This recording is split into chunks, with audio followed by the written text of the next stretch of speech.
Good evening, and welcome to the Puppet State Talk Show. I am your host tonight, Utopia, here with my sister, Dyzt. Hi guys, I'm Dystopia. Dystopia, get it? Well, yes, thank you for that, Dyzt.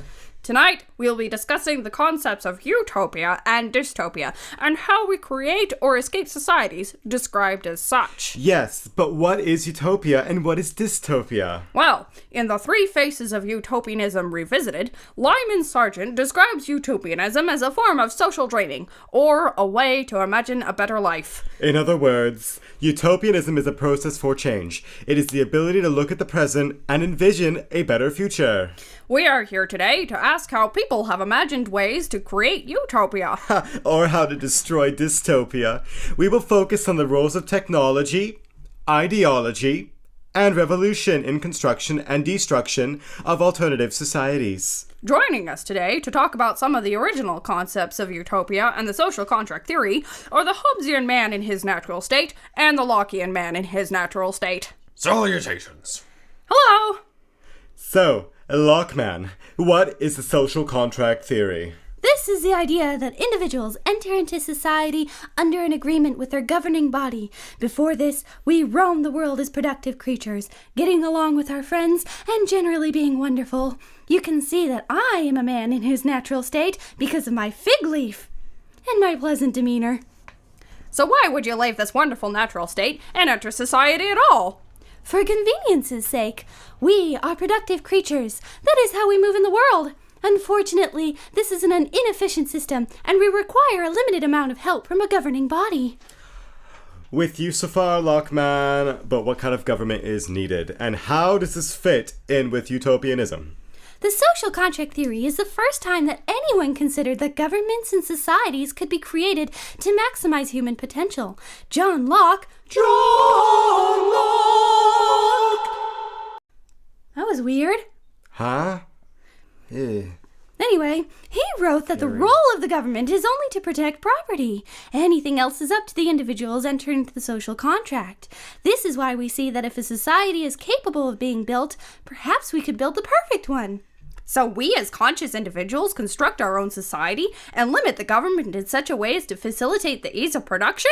Sounds simple enough. And how, But I have here an alternative viewpoint of the social contract theory. Here he is, the Hobbesian man. Swell to be here. Oh no, I hate this guy.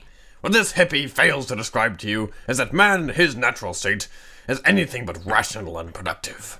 Without society to protect us, life is nasty, brutish, and short. Yes!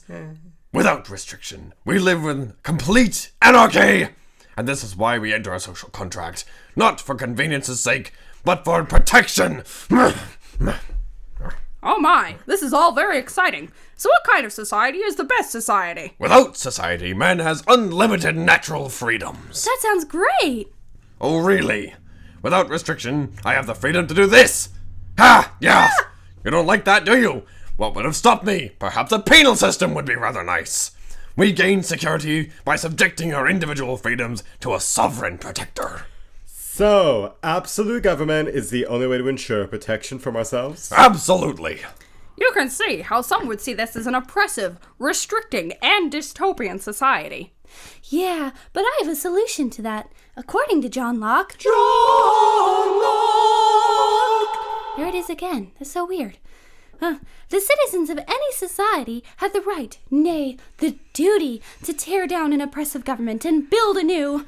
This was a justification for the American Revolution, you know. Wow, that is an interesting point. This brings us to our next segment, without any segue. How to create utopia and destroy dystopia through ideology. Here we have Lord Summersisle from Wickerman and the good Maria from Metropolis to help with our discussion.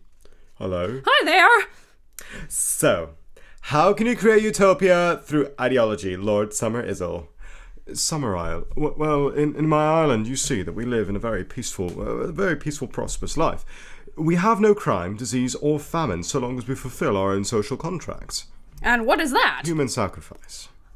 Yes, every harvest we make a sacrifice of a human Christian male to ensure the future success of our people.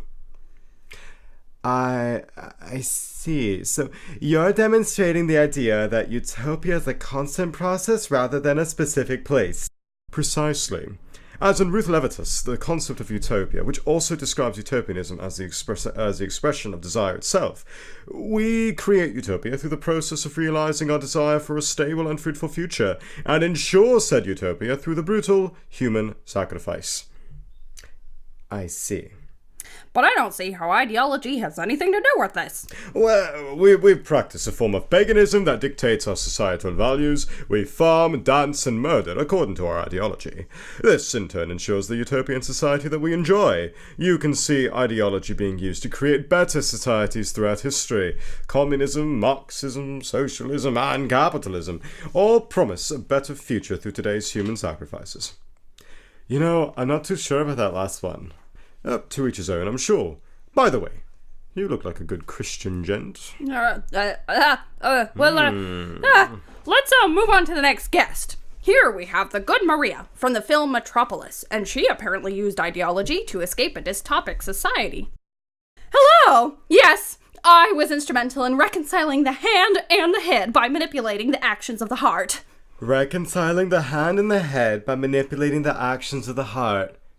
I don't get it. I'm sorry. Was the moral too vague for you? Let me put it simply. In my society, we had two classes of people, the workers and the owners. I helped the workers break their shackles by inspiring them. My ideology urged them to cooperation, and thus we escaped tyranny.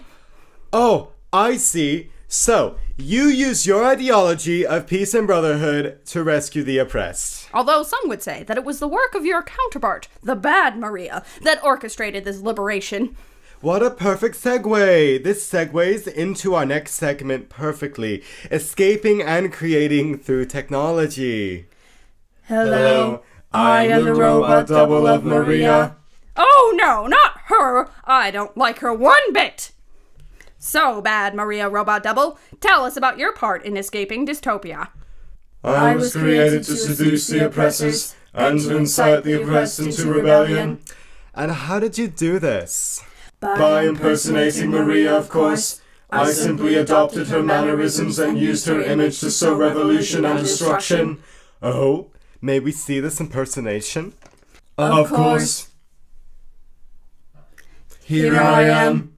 Wow, the resemblance is uncanny. Are you kidding me? She doesn't look anything like me. So, Bad Maria Robot Double. You are an example of how technology can help one destroy dystopia. Can you give us another? Certainly. In the film They Live, Nada uses special sunglasses to reveal the alien oppressors. And in the real world, social media has been used as a form of political rebellion. The protests in Egypt that led to the overthrow of the Mubarak regime is a beautiful example. It all started on Facebook when people started protesting excessive police brutality killing a young man.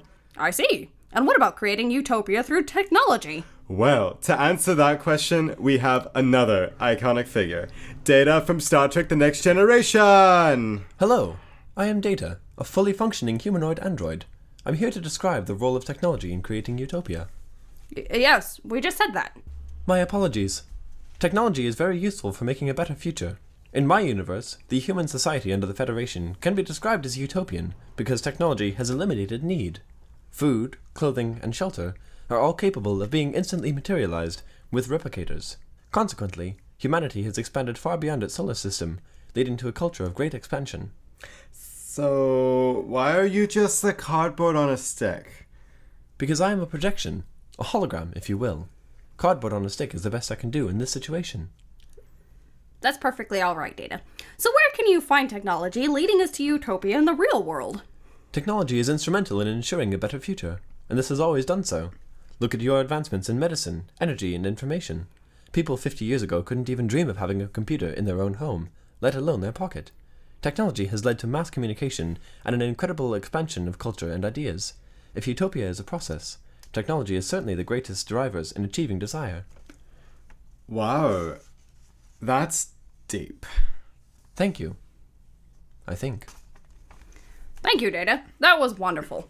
To conclude our show, we are now going to discuss the role of revolution in Utopia and Dystopia. Here I have the dictatorship of the proletariat to tell us how revolution can create utopia. Hello, I am dictatorship of proletariat, DIC for short.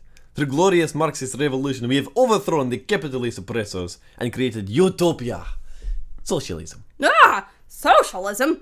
But isn't that evil? Not at all. No. Marx envisioned an ideal society through communist socialism, or communal living. But the only way to get there is when the working class, or proletariat, rise up in revolution. Is that like what John Locke? What?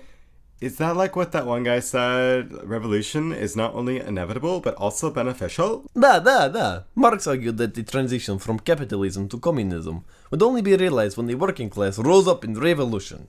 The dictatorship of proletariat would be installed in place of a government and eventually just fade away, and there would be no government at all.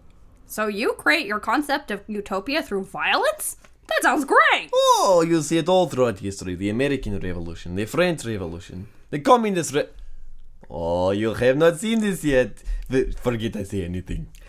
Right. Well, here now to talk about how to escape dystopia through revolution is Nada from They Live. Hey, what up? I'm Nada, and I'm here to do two things. Chew bubblegum and talk on a puppet show. Okay. Yeah. So, tell us, Nada, how did you escape your dystopia? Through excessive violence. Really? Oh, and how well did that work out for you? You know what, not too well. I rescued humanity, but I was killed in the process. You know, at least you don't have to worry about me coming back for a sequel, you know? It's funny. Oh. He's still funny. Well, that's right. So, in light of your mixed success, what might you suggest as a way to escape dystopia through a less violent revolution? Well, you know, according to some French guy, Deserto. all of us could be, be quietly rebelling just by walking. Just by walking? How does that work? Well, think of a pack. You see trees, you see grass, you see, those don't walk on the grass signs, right? Yeah, I see that. Yeah. Well, strategists are the people who design the pack, who put up the signs, tacticians. They're the people who walk where they will. These are the guys who choose their own path, despite spatial boundaries. So there are ways of quietly rebelling against the status quo? I like it. What else can you do? Lots of things. In some German chicks, Harvestrom. the gay art of sucking, The queer art of failure. we see that anyone can rebel by being unserious. Unserious? Yeah. For example, look at kids. They perform radical acts just by interacting with the world. They color outside the lines, they climb on the kitchen table, and they're doing the drugs and the sex thing too. If we were to challenge the boundaries around us in an irrelevant way, we would incite radical action. I like it. Being ridiculous can illustrate the ridiculousness of reality. Yeah. Our irrelevant actions undermine the inconsistencies of mainstream ideologies. Wow. Oh, well, I'm afraid that's all the time we have for today. But boy, have we learned a lot. Yes, I hope we can all reflect on the wonderful concept that we can build a better future or escape a terrible present through many avenues, including technology, ideology, and violence. Revolution. Yes, let us remember that utopianism is a process, and more importantly, a project. That's right, Ute. And let us leave you now with the words of Saul Newman. Rather than a society of the future, utopia is an event which takes place in the present.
John Locke.